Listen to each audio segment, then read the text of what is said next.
Hello आप सबको मेरा नमस्कार, स्वागत है मेरे चैनल ऑन ट्रेंडिंग एजुकेशन में।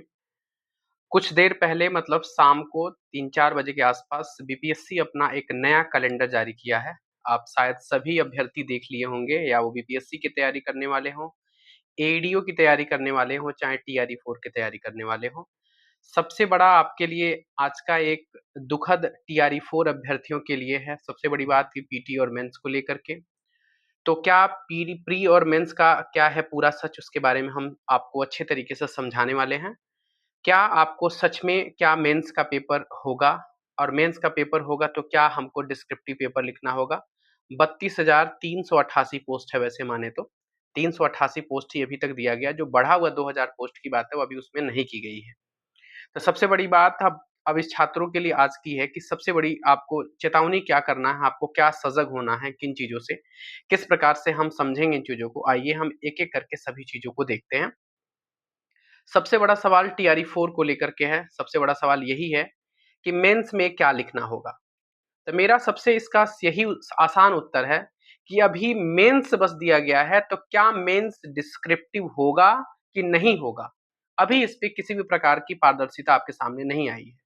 तो इस चीज़ को लेकर के बिल्कुल आप अस्वस्थ रहें, क्योंकि अभी रोज़ जुमलेबाज़ी सरकार की है कि कुछ न कुछ अपडेट देते रहना और बच्चों को भटकाते रहना, ठीक है?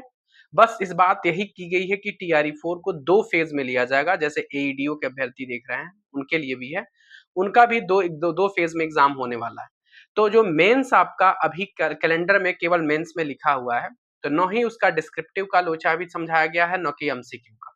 लेकिन अब ये आप बताइए कि जो 32,388 सीटों पर चयन होगा, तो क्या वो आपको पता होगा कि लगभग 20 गुना अभ्यर्थियों को टीआरई के मतलब बीपीएससी अपना मेंस माने फेज़ 2 एग्ज़ाम के लिए क्वालीफाई कराता है हर एग्ज़ाम के लिए। तो क्या 32,000 के यदि हम 20 गुना करें तो लगभग 6 लाख के आसपास होगा। तो आप ये सोच के बताइए, क्या 6 लाख जो बच्चे होंगे, इनकी क्या डिस्क्रिप्टिव कॉपी को जाँच करना, क्या आयोग के पास सामर्थ्य है? क्या आयोग जाँच करवा लेगा? अरे 1200-1500 की वैकेंसी तो है नहीं कि आप आए और फटाफट आप मतलब उसका 20 गुना लिए बच्चों का, 10,000 15,000 बच्चों का आप करा दिए और उसमें भी आप 3 महीने, 2 महीने, डेढ़ महीने, 3 महीने टाइम लेते हैं। यहाँ पे तो आपको सीधे 32,388 पद हैं। तो क्या इसके लिए डिस्क्रिप्टिव करा कर के आप पेपर को जाँच कर पाएँगे? अभी कहीं भी किसी भी प्रकार के डिस्क्रिप्टिव पेपर नहीं होता। होता तो है केवल एस्से और निबंध लिखवाए जाते हैं और क्वेश्चन हल्के-फुल्के लिखवाए जाते हैं उसी प्रकार से, लेकिन आपने इसी प्रकार का किसी प्रकार का लोचा नहीं किया है। तो सबसे बड़ी बात आपको कैलेंडर में इस बात का ज़रूर ज़िक्र कर देना चाहिए कि किस या तो इसके पहले करना चाहिए कि हमको डिस्क्रिप्टिव कराना है कि नहीं कराना है, मेंस कराना है तो क्या करना है। तो मेरे ख्याल से अभी तक जो भी हमारा ये अनुमान है कि जो आपका यदि मेंस होता भी है, मेंस तो होगा, अभी होता भी है, कंफर्म नहीं है अभी, मुझे तो नहीं कंफर्म लग रहा, बट आपका कैलेंडर में दिया है तो हम इसको मान भी चल सकते हैं ऑफिशियल है तो। क्योंकि ऑफिशियल तो हर बार कैलेंडर में तो इसके पहले हमारा टीआरई 4 का नोटिफिकेशन तो छोड़ दीजिए, आपका वहाँ पे डेट भी दे दिया गया था। तो अब क्या उसको भी मान के लेके चलें, वो भी गलत हुआ। तो हम अभी इनकी बातों पे बिल्कुल भरोसा नहीं कर रहे हैं। सरकार का पलट सरकार तो ये बोली थी कि जुलाई में ही फाइनल हम नोटिफिकेशन देंगे, नोटिफिकेशन आया नहीं, स्टेट आ गया। स्टेट की कोई जिक्र ही नहीं था। 2 स्टेट टीआरई 4 अभ्यर्थियों के लिए 2 स्टेट ऑलरेडी कराए जा चुके हैं, तीसरा स्टेट कराया जा रहा है। तो भीड़ तो बढ़नी है, 100% है। तो आप क्या करिए, अभी आपको तैयारी कैसे करनी है, इसके बारे में हम बात करेंगे। तो आप सबसे बड़ी बात जानिए, डिस्क्रिप्टिव का लोचा छोड़ दीजिए।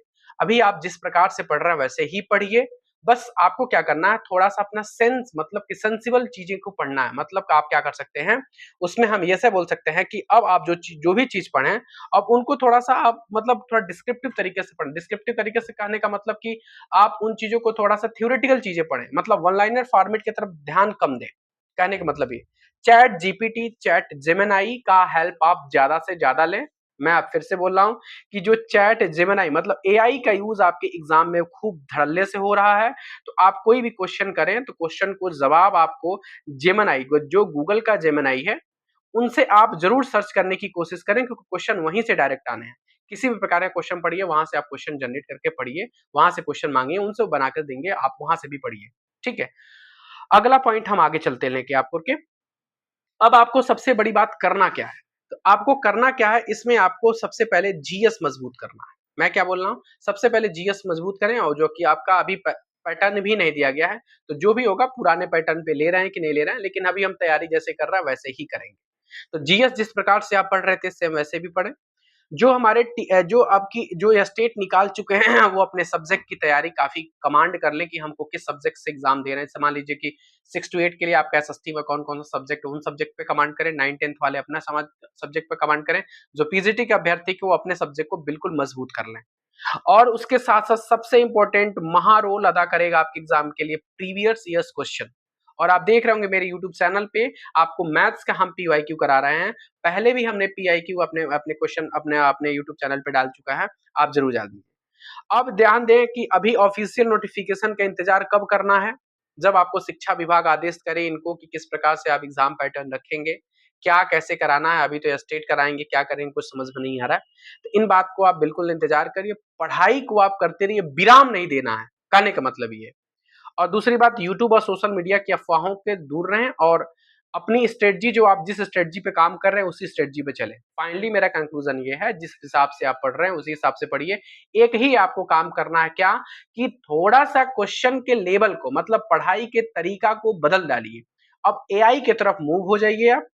चैट जेमिनी, गूगल इन सभी क्वेश्चन से यहाँ से क्वेश्चन जनरेट करके हेल्प कीजिए। रियल एनसीईआरटी पढ़ने की कोशिश करिए। यदि आपको रियल एनसीईआरटी नहीं पढ़ना है तो मैं एक बहुत पहले एनसीईआरटी का zero to hero batch launch किया हुआ था जिसमें बहुत कम प्राइसेस पे हैं।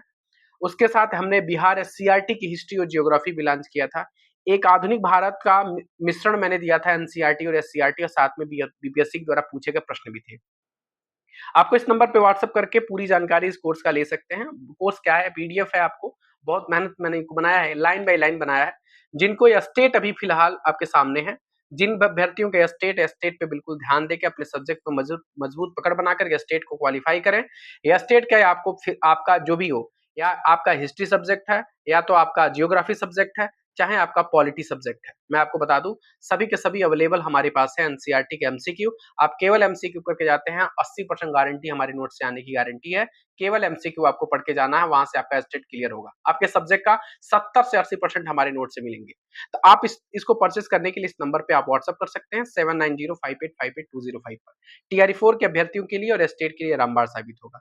तो हमारा बस इतना ही कंक्लूजन है कि अपनी स्ट्रेटजी को नहीं बदलना है। डिस्क्रिप्टिव के लिए आपको विशेष ध्यान देकर के अपनी अभी हवाबाजी करके अपनी अपनी चीजों को हटाना नहीं है, दिमाग को अपसेट नहीं करना है। जो भी पढ़ाई कर रहे हैं आप जिस हिसाब से कर रहे हैं उसी हिसाब से करिए। बस मैंने यही बोला है, बस तो थोड़ा-सा तरीका और थोड़ा-सा मेहनत बढ़ा लीजिए आप। कहने का मतलब कि क्वेश्चन या लेवल जो आप पढ़ रहे थे वन लाइनर फॉर्मेट एकदम बिल्कुल हल्का-हल्का करके, अब उसको क्या करिए थोड़ा-सा उसमें ऐड करके, जोड़ करके चीज़ों को पढ़ने की कोशिश करिए या वो कोई भी सब्जेक्ट हो, बस उसी हिसाब से करना है। तो मेरा मानना यही है, किसी भी बातों को ध्यान मत रखिए, मेंस कैसा होगा, क्या होगा, एमसीक्यू होगा या आप 90% मान के चलिए 99% ये एमसीक्यू ही होगा क्योंकि इनको डिस्क्रिप्टिव लेना बिल्कुल इनके बस की बात नहीं है। होगा भी तो ऐसे निबंध होगा वो बात की बात है, लेकिन अभी तो हम फिलहाल जिस हिसाब से पढ़ाई कर रहे हैं उस हिसाब से चलें। चैनल पे पहली बार है प्लीज चैनल को सब्सक्राइब कर लें, दोस्तों में शेयर कर दें। धन्यवाद।